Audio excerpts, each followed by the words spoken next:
Welcome back, Mishpahcah, friends, family, right? Akeem and Akatim, brothers and sisters, mothers, fathers, aunties and uncles, grandmas and grandpas, everybody in the house. Welcome back to the Road Trip Kingdom Builders. That's right, Road Trippers. Welcome back. All praises to the Most High. Shalom, shalom, peace and blessings to you, your homes, your dwelling places, right? Your loved ones, your friends, your pets, your children, right? And little fur babies, too, and pets, right? All right. So let's get back into this. All praises to the Most High, right?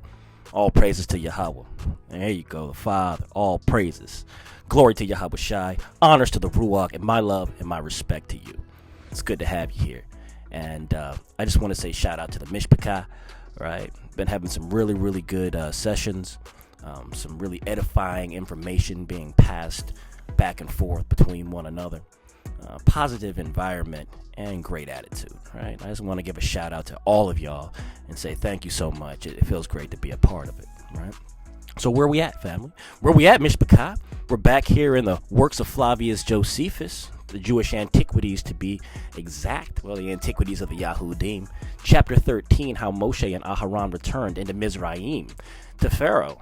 Okay, so we're going to read that. There's a few sections on there.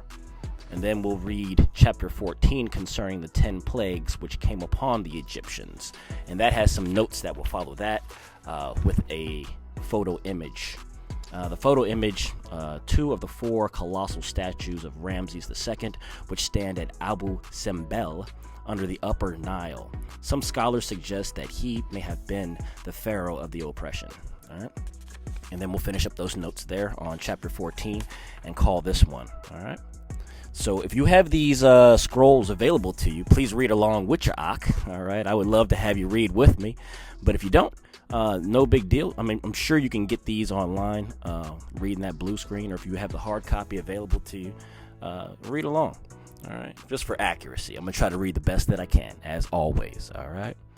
So, no further ado, ladies and gentlemen, please take your seats. Chapter 13, how Moshe and Aharon returned into Mizraim to Pharaoh. All right, let's begin. Hallelujah.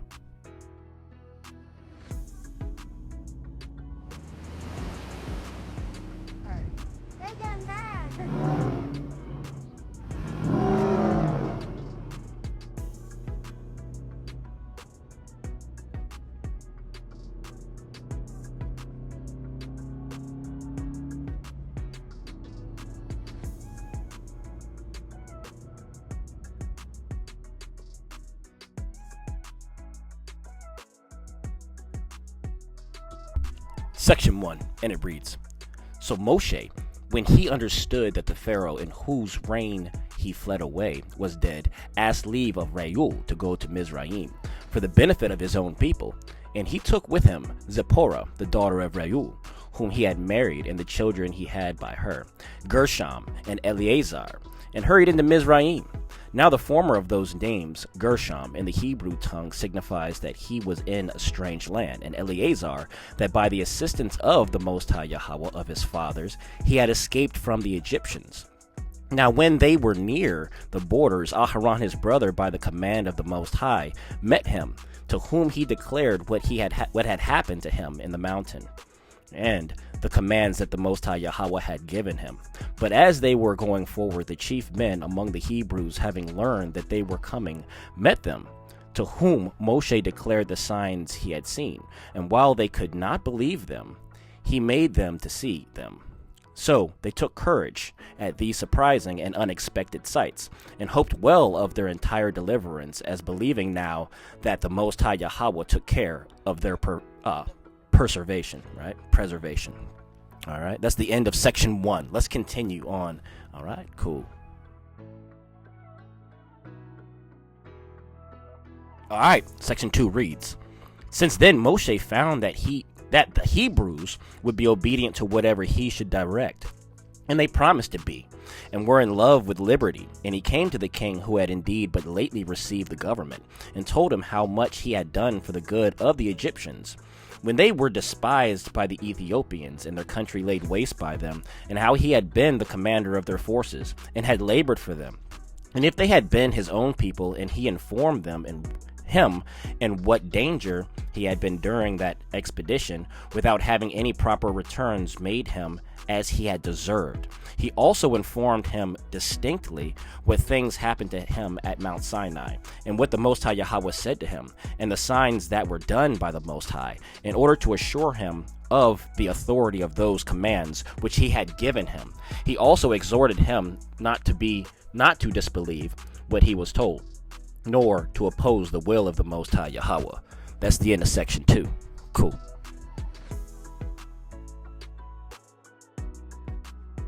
So we're reading here that there was actually a little bit more dialogue than was mentioned when we first read about this in the KJV Old Testament, right? In the OT.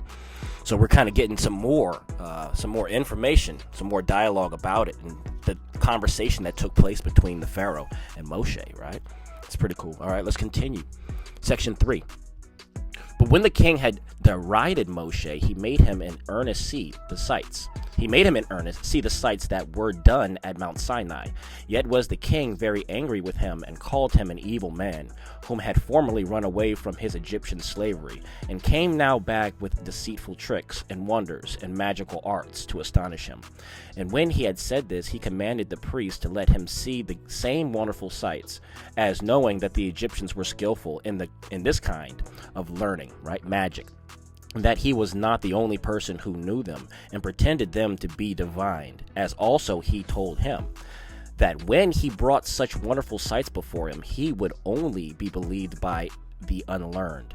Now when the priests threw down their rods, they became serpents. But Moshe was not daunted at it, and said, O king, I do not myself despise the wisdom of the Egyptians, but I say that what I do is so much superior to what these do by magic arts and tricks, as divine power exceeds the power of man. But I will demonstrate that what I do is not done by craft or counterfeiting what is not really true, but that they appear by the providence and power of the Most High Yahweh. And when he had said this, he cast his rod down upon the ground and commanded it to turn itself into a serpent. It obeyed and went all around and devoured the rods of the Egyptians, which seemed to be dragons, until it had consumed them all. It then returned to its own form, and Moshe took it into his hand again. That's the end of section 3. All right.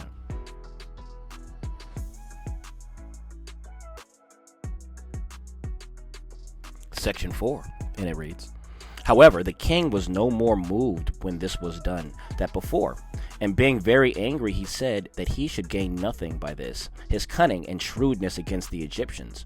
And he commanded him that was the chief taskmaster over the Hebrews to give them no relaxation from their labors, but to compel them to submit a greater oppressions than before. And though he allowed them chaff before for making their bricks, he would allow them no more straw. But he made them to work hard at bricking, right? At brick making in the daytime, and to gather chaff in the night, so no sleep. Now when their labor was thus doubled upon them, they laid the blame upon Moshe, because their labor and their misery were on his account, become more severe to them. But Moshe did not let this courage sink for the king's threatenings, nor did he abate for his zeal on account of the Hebrews' complaints. But he supported himself and set his soul resolutely against them both, and used his own utmost diligence to procure liberty to his countrymen. So he went to the king and persuaded him to let the Hebrews go to Mount Sinai, and there to sacrifice to the Most High Yahweh, because Elohim had directed him to do so. He persuaded the king also not to defy the designs of the Most High, but to esteem his favor above all things, and to permit them to depart, lest before he be aware, he lay an obstruction in the way of the divine commands, and so occasion his own suffering such punishments as it was probable anyone that defied the divine commands should undergo, since the severest afflictions arise from every object to those that provoke the divine wrath against them. For such as these have neither the earth nor the air for their friends, nor are the fruits of the womb according to nature, but everything is unfriendly and adverse towards them. He said further that the Egyptians should know this by sad experience, and that besides the Hebrew people should go out of their country without their consent. That's the end of chapter 13. All right, and we're about to read chapter 14. Cool. And that's going to be concerning the 10 plagues which came upon the Egyptians. Let's continue. Okay, chapter 14 concerning the 10 plagues which came upon the Egyptians. Section 1, and it reads, But when the king despised the words of Moshe, and had no regard at all for them, grievous plagues seized the Egyptians, every one which I will describe, both because no such plagues did ever happen to any other nation as the Egyptians now felt, and because I would demonstrate that Moshe did not fail in any one thing that he foretold them, because it is for the good of mankind that they may learn this caution, not to do anything that may displease the Most High Yahweh, lest he be provoked to wrath and avenge their iniquities upon them. For the Egyptian river ran with bloody water at the command of the Most High, insomuch that it could not be drunk. And they had no other spring of water, for the water was not only of the color of blood, but it brought upon those that ventured to drink it great pains and bitter torment. Such was the river to the Egyptians, but it was sweet and fit for drinking to the Hebrews, in no way different from what is naturally used to be.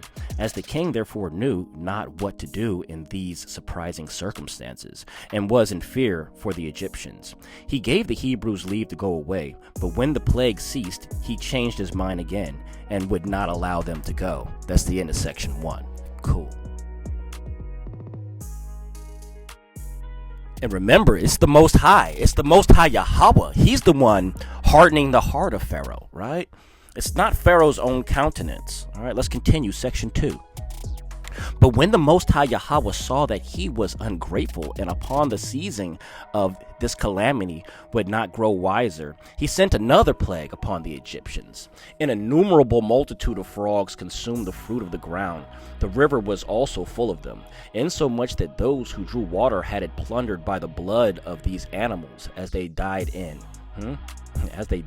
And were destroyed by the water. And the country was full of filthy slime, as they were born. And as they died, they also plundered their vessels in their houses, which they used, and were found among what they ate and what they drank, and came in great numbers upon their beds. Pretty much anywhere where there was liquid water, these frogs were. Anywhere. There was also an awful smell, and a stink arose from them, and they were born, as they were born, and as they died therein. Now when the Egyptians were under the oppression of these miseries, the king ordered Moshe to take the Hebrews with him and be gone, upon which the whole multitude of the frogs vanished away, and both the land and the river returned to their former natures. But as soon as Pharaoh saw the land freed from this plague, he forgot the cause of it, and retained the Hebrews, and as though he had a mind to try the nature of more such judgments, he would not yet allow Moshe and his people to depart, having granted that liberty rather out of fear than out of any good consideration. That's the end of section 2. Section 3. According to the Most High Yahweh, Accordingly, the Most High Yahweh punished his falseness with another plague, added to the former, for there arose out of the bodies of the Egyptians an innumerable quantity of lice, by which wicked as they were, they miserably perished, as not able to destroy this sort of vermin either with washes or with ointments. At which terrible judgment the king of Mizraim was in disorder, upon the fear in his mind, fearing his people should be destroyed, and that the manner of this death was also reproachful, so that he was forced in part to recover himself from his wicked temper to a sounder mind. For he gave leave for the Hebrews themselves to depart once again. But when the plague thereupon ceased, he thought it proper to require that they should leave their children and wives behind, as pledges of their return, whereby he provoked the Most High to be more vehemently angry at him, as if he thought to impose on his providence, and as if it were only Moshe, and not the Most High Yahweh, who punished the Egyptians for the sake of the Hebrews. For he filled that country full of various sorts of pestilential creatures, right, with their various properties, such indeed as had never come into the sight of men before, by whose means the men perished themselves, and the land was destitute of farmers for its cultivation.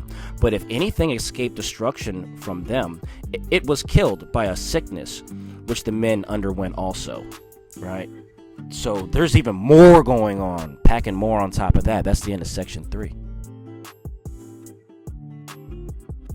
Section number 4. But when Pharaoh did not even then yield to the will of the Most High, but while he gave leave to the husbands to take their wives with them, yet insisted that the children should be left behind, the Most High presently resolved to punish his wickedness with several sorts of calamities, and those worse than the foregoing, which yet had so generally afflicted them. For their bodies had terrible boils, breaking forth with blains, while they were already inwardly consumed, and a great part of the Egyptians perished in this manner. But when the king was not brought to reason by this plague, hail was sent down from heaven, and such hail it was, as the climate of Mizraim had never suffered before, nor was it like to that which falls in other climates in wintertime. So this is special hail, but was larger than that which falls in the middle of spring to those that dwell in the northern and northwestern regions. This hail broke down their bows laden with fruit, destroyed all their trees, all their vineyards, right? After this, a tribe of locusts consumed the seed which was not hurt by the hail, so that to the Egyptians all hopes of the future fruits of the ground were entirely lost. That's the end of section 4. Section 5 reads, one would think the before-mentioned calamities might have been sufficient for one that was only foolish without wickedness, to make him wise and to make him sensible, what was for his advantage. But Pharaoh led not so much by his folly as by his wickedness, even when he saw the cause of his miseries. He still contested with the Most High and willfully deserted the cause of virtue. So he directed Moshe to take the Hebrews away with their wives and children, to leave their cattle behind, since their own cattle were destroyed. But when Moshe said that what he desired was unjust, since they were obliged to offer sacrifices to the Most High of those cattle, and the time being prolonged on this account, a thick darkness without the least light spread itself over the Egyptians, whereby their light being obstructed and their breathing hindered by the thickness of the air, they died miserably and under a terror lest they should be swallowed up by the dark cloud. Besides this, when the darkness after 3 days and as many nights was dissipated, and when Pharaoh still did not repent and let the Hebrews go, Moshe came to him and said, how long will you be disobedient to the command of the Most High Yahweh? How long? For he enjoins you to let the Hebrews go, nor is there any other way of being freed from the calamities you are under, unless so you do. But the king was angry at what he said, and threatened to cut off his head if he came any more to trouble him with these matters. But Moshe said he would not speak to him any more about them, for that he himself, together with the principal men among the Egyptians, should desire the Hebrews to go away. So when Moshe had said this, he went his way. That's the end of section 5. All right. Section 6 before the notes, okay? And it reads, but when the Most High Yahweh had signified that with one plague he would compel the Egyptians to let the Hebrews go, he commanded Moshe to tell the people that they should have a sacrifice ready, and that they should prepare themselves on the 10th day of the month Xanthicus, against the 14th, which month is called by the Egyptian Pharmuth, and Nisan by the Hebrews. But the Macedonians call it Xanthicus, Salake, that he should carry away the Hebrews with all they had. Accordingly, He, having got the Hebrews ready for their departure, and having sorted the people into tribes, he kept them together in one place. But when the 14th day was come, and all were ready to depart, they offered the sacrifice and purified their houses with the blood, using bunches of hyssop for that purpose, right? And when they had dined, they burned the remainder of the flesh as just ready to depart. Thus it is that we do still offer this sacrifice in like manner to this day, and call this festival Mishpahcah, right? Mishpahcah, which signifies the feast of the Passover, because on that day the Most High Yahweh passed us over and sent the plague upon the Egyptians, for the destruction of the firstborn came upon the Egyptians that night, so that many of the Egyptians who lived near the king's palace persuaded Pharaoh to let the Hebrews go. Accordingly, he called for Moshe and told him and them to be gone, as supposing that if once the Hebrews were gone out of the country, Mizraim should be freed from this misery, right? They also honored the Hebrews with gifts, some in order to get them to depart quickly, and others on account of their being neighbors and the friendship that they had with them. Okay, and that was the end of chapter 14, Mishpahcah, friends and family. All right, Akim and Akatim. That was the end of chapter 14. But we're going to read these notes that it has here, right? There's a few notes. And then I'll show you all this picture before we finish up, all right? All right, here are the notes. Point 1. Of this judicial hardening the hearts and binding the eyes of wicked men, or infatuating them as a just punishment for their other willful sins to their own destruction. See the notes on Antiquities 796, all right? Cool. Point number 2. As to this winter or spring hail near Mizraim and Judea, see the like on thunder and lightning there, in the notes on Antiquities 656. All right. Point number 3. These large presents made to the Israelites of vessels of silver and vessels of gold and raiment, whereas Josephus truly calls them gifts really given them, not lent them, as our English falsely renders them. They were spoils required, not borrowed of them. References Genesis 15 and 14, also Exodus 3 and 22, also 11 and 2, Psalms 105, 37. As the same version falsely renders the Hebrew word here used in Exodus 12, 35 through 36, the Most High Yahweh had ordered the Yahudim to demand these as their pay and reward, right? Their spoils, during their long and bitter slavery in Mizraim, as atonements for the lives of the Egyptians, and as the conditions of the Yahudim's departure, and of the Egyptians' deliverance from these terrible judgments, which they had not now ceased. They had soon been all dead men, as they themselves confess. Reference Exodus 12 and 33. Nor was there any sense in borrowing or lending when the Israelites were finally departing out of the land forever. That's the end of the notes. All right. So let's go ahead and look at this picture real quick, and then we're going to start on the next one. We're going to read chapter 15, how the Hebrews, under the conduct of Moshe, left Mizraim. Okay. So under this picture here, there's a caption. It says, 2 of the 4 colossal statues of Ramses. Let me see if I can hold this up and read at the same time. Let me see. Does that work? Yeah, I guess that works. All right. So check this out. Oh boy. Sorry, man.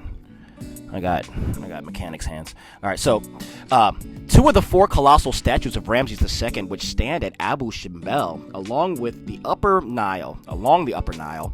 Some scholars suggest that he may have been the pharaoh of the oppression. Right, so this is one of the statues that depicts Ramses II. All right, cool.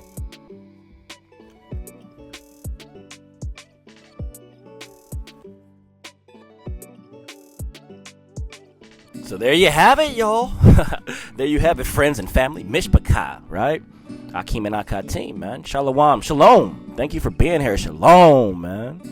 We're going to pick up on the next one, right? This is going to be chapter 15, how the Hebrews, under the conduct of Moshe, left Mizraim.